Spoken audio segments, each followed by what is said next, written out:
Welcome back with new numerical of equilibrium chapter. In an analysis of interhalogen reactivity, 0.5 mole of ICl iodochloroiodine was placed in 5-liter flask where it decomposed at high temperature into iodine and chlorine gas. Calculate the equilibrium concentration of iodine, chlorine and ICl. Value of K is 0.11 and equilibrium constant value is 0.11 at this temperature. जो data दिया हुआ है इसको सबसे पहले हम write down कर लेंगे. हमारे सबसे पहला काम यही करना चाहिए कि जो डाटा हमें अवेलेबल है, दिया जाता है न्यूमेरिकल के अंदर, उस डाटा को समराइज़ करें. इनिशियल मोल्स या इनिशियल कंसंट्रेशन कितनी है? 0.5 मोल. टोटल वॉल्यूम फ्लास्क का 5 लीटर है. इक्विलिब्रियम कांस्टेंट की वैल्यू जो है वो 0.1 है. अच्छा जी, इसमें हमने ये क्या करना है, इसको केसी वैल्यू भी कंसीडर कर सकते हैं वैसे, और इसको ज़्यादा केपी भी कह सकते हैं, क्योंकि केपी इसलिए हम कहते हैं क्योंकि ये गैसेस फेस के अंदर रिएक्शन हो रहा है. ठीक है. अच्छा, केसी कैलकुलेट सबसे पहले करना है. इनिशियल कंसंट्रेशन हमने कैलकुलेट करनी है. क्यों कैलकुलेट? वो तो पहले दी हुई है. इनिशियल कंसंट्रेशन नहीं, क्योंकि जो हमें कंसंट्रेशन रिक्वायर्ड है वो रिक्वायर्ड है मोल पर लीटर के अंदर. तो वॉल्यूम फ्लास्क का दिया हुआ है, तो इस वजह से उस मोल्स को आप 5 के साथ डिवाइड करें और आप इनिशियल कंसंट्रेशन मोल पर लीटर के अंदर फाइंड आउट कर लें. फिर इसके बाद हमने क्या करना है, हमने कैलकुलेट क्या करना है, इक्विलिब्रियम कंसंट्रेशन कैलकुलेट करनी है रिएक्टेंट्स की भी और प्रोडक्ट्स की भी. तो इसके लिए हमें फिर आईसी टेबल बनाना पड़ेगा.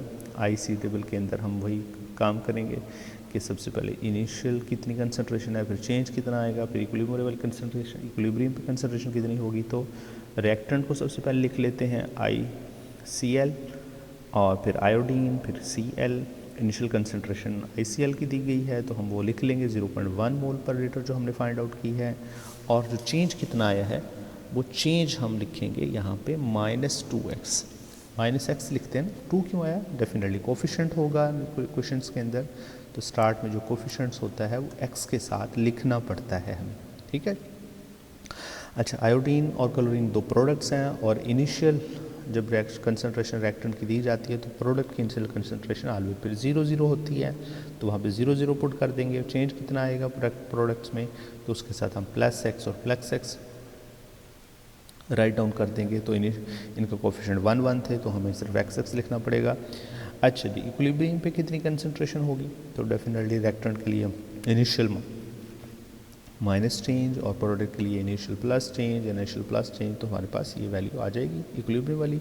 इसके बाद हम केसी एक्सप्रेशन यहाँ पे बनाएंगे क्वेश्चंस के लिए. तो केसी एक्सप्रेशन के अंदर प्रोडक्ट्स को नोमिनेटर में लिखना पड़ता है और रिएक्टेंट को डिनोमिनेटर में, और कोफिशिएंट्स को पावर में लिखा हमने. फिर इसके बाद आईसी टेबल में जो इक्विलिब्रियम वाली कंसंट्रेशन है वो इस एक्सप्रेशन के अंदर पुट कर दें. अच्छा जी, पुट करने के बाद हमारे पास जो इक्वेशंस आ गई है वो इस फॉर्म के अंदर आ गई है. अगर हम x को आसानी से सॉल्व करना चाहते हैं तो हम क्या करें कि इसके अंदर स्क्वायर रूट ले लें. स्क्वायर रूट दोनों तरफ ले लेंगे कि अगर हम इसका स्क्वायर रूट इसलिए लेंगे कि इसको स्क्वायर्स को ख़त्म करना चाहते हैं, तो इस पूरी इक्वेशंस को भी स्क्वायर ले लें. तो हमारे पास क्या होगा कि इधर राइट साइड पे स्क्वायर्स ख़त्म हो जाएंगे और लेफ़्ट साइड पे स्क्वायर को हम सॉल्व कर लेंगे. ठीक है जी.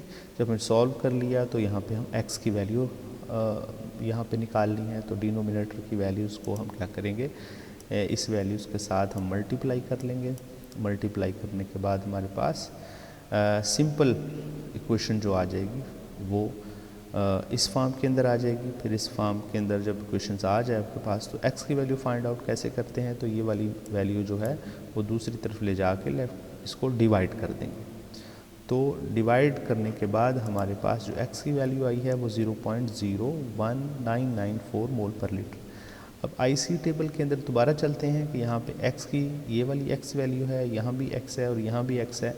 ये वाली जो वैल्यू x है, तो यहाँ पे आयोडीन की वैल्यू भी x है, तो डेफिनेट जो x की वैल्यू निकाली है वही आयोडीन की वैल्यू होगी. जो x की वैल्यू निकाली है फाइंड आउट किया वही क्लोरीन की वैल्यू होगी। और टेबल के अंदर ICl की जो वैल्यू है वो -2x है, तो x की जगह पुट करने के बाद इसको यहाँ पे अब सॉल्व करना पड़ेगा। तो इसको हम मल्टीप्लाई करेंगे, जब वैल्यू पुट करेंगे फिर 2 के से मल्टीप्लाई करने के बाद 0.1 से माइनस कर देंगे, तो हमारे पास कंसंट्रेशन आ जाएगी प्रोडक्ट की 0.06012 मोल पर लीटर। तो हमने इक्विलिब्रियम पे तीनों की कंसंट्रेशन फाइंड आउट कर ली, किसकी, रिएक्टेंट की भी और दोनों प्रोडक्ट्स की भी। तो इस तरह हम IC टेबल की मदद से, हेल्प से किसी भी अननोन कंसंट्रेशन को फाइंड आउट कर सकते हैं, चाहे वो रिएक्टेंट साइड पे कंसंट्रेशन अननोन हो, चाहे वो प्रोडक्ट साइड पे हो, चाहे वो दोनों साइड पे हो। अच्छा, जिसके लिए वो हमसे डिमांड करो। नेक्स्ट हमारे पास न्यूमेरिकल है, first step in the nitric acid production is catalysed oxidation of ammonia without a catalyst, different reaction predominates, ammonia treated with oxygen, nitrogen gas is produced plus water is produced। अब इसके अंदर क्या हुआ है कि when 0.015 mole of ammonia and 0.05 mole of oxygen are placed in 1 liter container at certain temperature, the nitrogen concentration at equilibrium is 1.96 multiplied by 10 to raise 3 मोल पर litre. Calculate the के, इसके लिए हमने के की वैल्यू यानी इक्विलिब्रियम कांस्टेंट की value calculate करनी है। अब इसमें बड़ी इंटरेस्टिंग न्यूमेरिकल में बात है कि इक्विलिब्रियम की कंसंट्रेशन हमें पहले ही बता दी गई है, जो हम IC टेबल से निकालते थे, that is the equal to x। तो इसका मतलब x की वैल्यू उसने हमें पहले ही बता दी है, तो हमें यहाँ पे फाइंड आउट करने की ज़रूरत नहीं पड़ेगी IC टेबल से x की वैल्यू, तो इक्विलिब्रियम वाली जो वैल्यू होती है वो x की वैल्यू ही होती है। अच्छा, के कैलकुलेट करना है। इनिशियल कंसंट्रेशन सबसे पहले देख लें, जो अमोनिया की दी है वो और ऑक्सीजन की दी है, कंटेनर 1 मोल है, सॉरी कंटेनर 1 लीटर है, और नाइट्रोजन की कंसंट्रेशन जो है वो हमें इक्विलिब्रियम वाली दे दी है। यहाँ पर थोड़ा सा पहले जितने भी न्यूमेरिकल सॉल्व किए हैं उनसे थोड़ा सा डिफरेंट न्यूमेरिकल है, वहाँ पिछले न्यूमेरिकल्स में कहीं भी इक्विलिब्रियम वाली कंसंट्रेशन नहीं दी जाती थी प्रोडक्ट्स की, यहाँ पे दी गई है इस न्यूमेरिकल्स के अंदर। अच्छा जी, फिर क्या करेंगे, IC टेबल इसका बना के देखते हैं। सबसे पहले जब IC टेबल बनाते हैं हम तो सिंपल कर लेते हैं इसको। IC टेबल बनाने के लिए अपनी इक्वेशंस को, अब देख लें ये वाली हमारे पास इक्वेशंस है, इसको सिंप्लीफाई करें। सिंप्लीफाई कैसे करेंगे कि इसके कोफिशिएंट्स को सिंप्लीफाई करने का मेथड ये है कि आप अपने कोफिशिएंट्स को उस डिजिट से डिवाइड कर लें जो मैक्सिमम नंबर के साथ इजीली डिवाइड हो सकता हो। वो 2 है, यानी कि 4 divided by 2, 3 divided by 2, 2 divided by 2, 6 divided by 2। तो हमारे पास जो सिंपल कोफिशिएंट्स के साथ इक्वेशंस आएगी वो अमोनिया के 2 मोल्स हो जाएंगे, नाइट्रोजन ऑक्सीजन के 3.2 ही रहेंगे, और इसके बाद नाइट्रोजन का 1 मोल आ जाएगा और हाई वाटर के 3 मोल्स आ जाएंगे। तो सिंपल नंबर ऑफ मोल्स के साथ इस क्वेश्चन को लेना है हमने, और फिर IC टेबल के अंदर पुट कर देना। इनिशियल कंसंट्रेशन दोनों रिएक्टेंट की दी हुई है तो हमने यहाँ पे पुट कर ली है, प्रोडक्ट्स की नहीं दी हुई इनिशियल कंसंट्रेशन तो हम 0 लिखेंगे।